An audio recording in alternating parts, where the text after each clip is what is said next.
सोहेल देव Bharatiya Samaj party के राष्ट्रीय अध्यक्ष ओम प्रकाश राजभर हमारे साथ हैं। राजभर साहब, जो ताज़ा लिस्ट आई समाजवादी पार्टी की, उसमें बहुत सारे सवाल खड़े हो रहे हैं। कई ऐसे टिकट हैं जिनका क्रिमिनल बैकग्राउंड है। आप तो उनके सहयोगी हैं और आप बड़ी शुचिता, साफगोई और पारदर्शिता की बातें करते हैं, तो क्या प्रतिक्रिया है आपकी इस लिस्ट पर?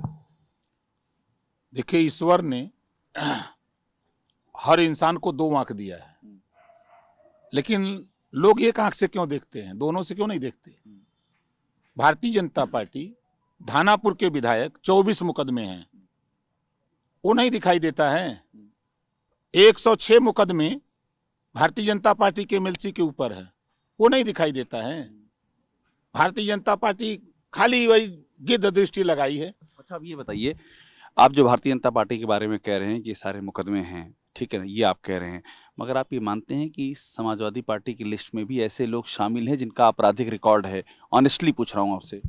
देखिए, 156 जब मैं 225 विधायकों की सरकार बनी, 156 अपराधी प्रवृत्ति के विधायक भारतीय जनता पार्टी के थे, तो किसी की नजर नहीं गई, लेकिन ओम प्रकाश राजभर की नजर उधर थी। उसको कोई नहीं जिक्र किया आज तक। ओम प्रकाश राजभर की नजर का जिक्र तो ओम प्रकाश राजभर ने खुद इस इंटरव्यू में कर ही दिया है। ये आपने कहा, इस ऑन रिकॉर्ड जा रहा है। अब दूसरा पक्ष भी बता दीजिए, जो मैं लगातार पूछ रहा हूँ, समाजवादी पार्टी की लिस्ट में भी ऐसे लोग हैं कि नहीं जिनका आपराधिक रिकॉर्ड है? उन पे भी आप सवाल खड़े करेंगे? आप तो बीजेपी पे कर रहे हैं। हो सकता है, हम कहाँ कह रहे हैं। जब अगला AK-47 लेके खड़ा है मारने के लिए, तो हम वहां कट्टा लेके जाएंगे। मतलब आप ये कह रहे हैं कि उधर से AK-47 है तो इधर से भी AK-47 रहेगी? बिल्कुल रहेगा। AK-47 का जवाब AK-47, ईंट का जवाब पत्थर से। तो राजनीति में अपराध की AK-47? नहीं नहीं, वो नहीं। हमारा मकसद कि आज किसान को अन्ना पशु से निजात दिलाने की है। ये तो आपके सारे वादे हैं ही, आप कहते ही हैं।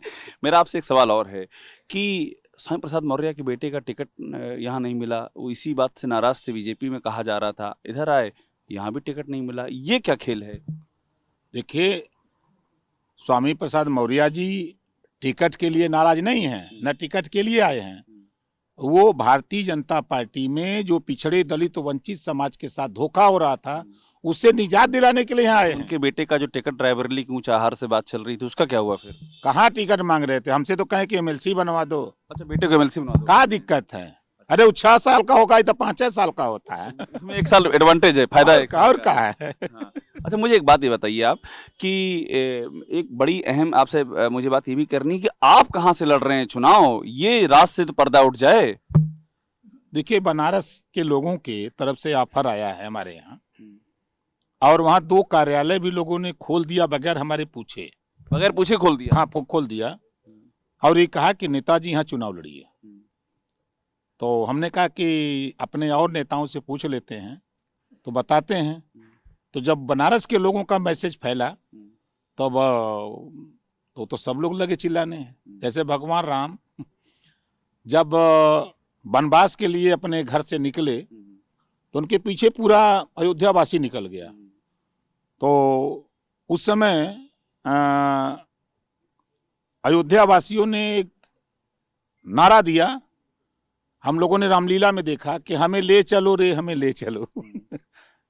ऐसा कह करके सब लोग साथ हो लिए, और फिर आगे जाकर के भगवान राम ने अपना एक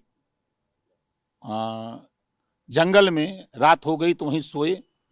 जब सब लोग सो गए तो सबको छोड़ के अपना वो चले गए।